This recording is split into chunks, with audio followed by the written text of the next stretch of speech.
একটা মেয়ের জীবনে সবথেকে বেশি প্রয়োজন ভালো বর আর ভালো ঘর।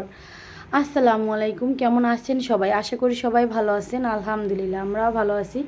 তো আবারও চলে এলাম নতুন একটা ভিডিও নিয়ে। আশা করি ভিডিওটি না টেনে সম্পূর্ণ দেখবেন। সকাল সকাল ভাই বিয়ে করার জন্য বর সেজে রেডি হয়ে গেছে, আমরাও সবাই চলে আসছি। আমরা আমাদের বাসা থেকে চলে আসছি, আর এটা ছিল আমার মামার বাসা। তো ছেলে, মা, বাবা, তারপর হচ্ছে তার ফুপি, তার মামি, যারা যারা ছিল বাসায় তাদের থেকে দোয়া আর বিদায় নিয়ে চলে আসলো। সে তো খুব খুশি, তার পছন্দের মেয়েকে বিয়ে করবে। আর আমরা সবাই মিলে হচ্ছে গাড়িতে এসে অলরেডি বসে গেছি, কারণ বাহিরে বৃষ্টি হচ্ছিল ওই দিন, যেদিন আমার ভাইয়ের বিয়ে হচ্ছিল। তো আমি নানান ব্যস্ততার কারণে ভিডিওগুলো দিয়ে উঠতে পারিনি। আর আমি হচ্ছি বাচ্চার মা। বাচ্চার মারা কোথাও যাওয়ার আগে বাচ্চাদের জন্য খাবার, মামপট, তাদের টিস্যু, তাদের প্যাম্পাস, নানান ধরনের জিনিস নিয়ে হচ্ছে তাদের জন্য কোথাও যেতে হয়। প্রতিটা বাচ্চার মারাই হচ্ছে এরকম যে বাচ্চাদের প্রয়োজনীয় জিনিসগুলো আগে। তো এই তো মুয়াজও হচ্ছে ঘুম ঘুম চোখে সবাইকে দেখতেছিল যে এত মানুষ, এত এত মানুষ কোথা থেকে আসলো, আর সেও হচ্ছে খুশি ছিল।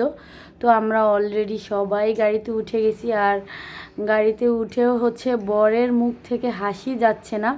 সে সারাক্ষণই হচ্ছে হেসে যাচ্ছে। আমি তাকে বলতেছিলাম যে তুমি এত হাসতেছো কেন, তোমাকে কিন্তু আজকে আমি মারবো। তো সে আমাকে বলতেছিল আমি তো এখন বড় হয়ে গেছি, আজকে বিয়ে করব, তুমি কি আজকেও আমাকে মারবে?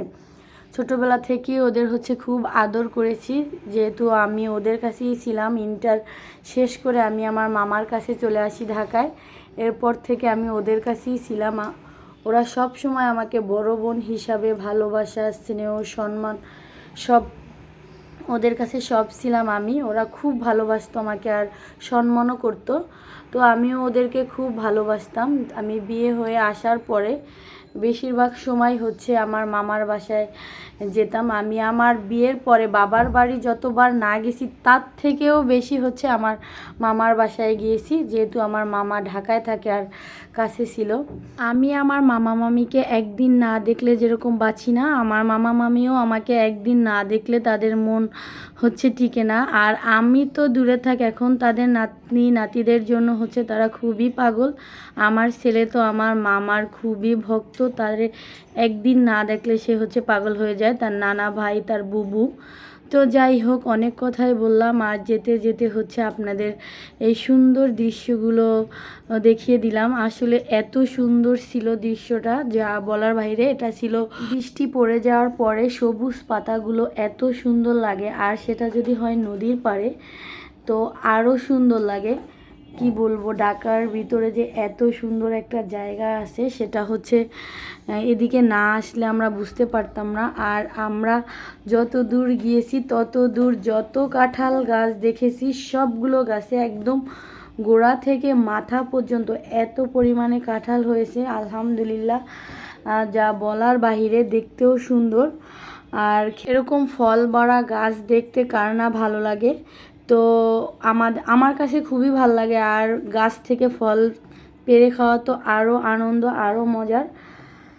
তো আমি হচ্ছে কথা বলতে বলতে প্রায় হচ্ছে আমরা চলে আসছি কাছাকাছি।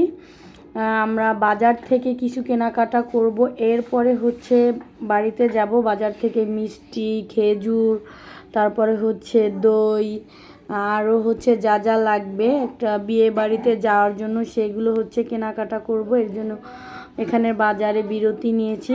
আর আমরা হচ্ছে কিছু খাবো, এর জন্য আমার মামা, এটাও আমার মামা, এটা ছিল বড় মামা। আর মামার কোলে মুয়াজ, নানা ভাই হয়। প্রথম হচ্ছে মামার সাথে মুয়াজের সাথে দেখা, তাই মুয়াজ একটু মানে হাসছিল না, সে প্রথম দেখতেছে তাও এর জন্য।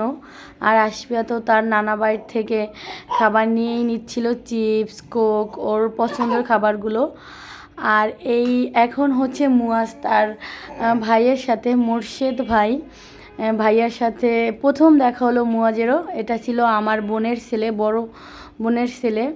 আর আমি আজকের ভিডিওটি এখানেই শেষ করব। ভিডিওটা অনেক বড় হয়ে গেছে। নেক্সট ভিডিও দেখার জন্য অপেক্ষায় থাকবেন। আল্লাহ হাফেজ।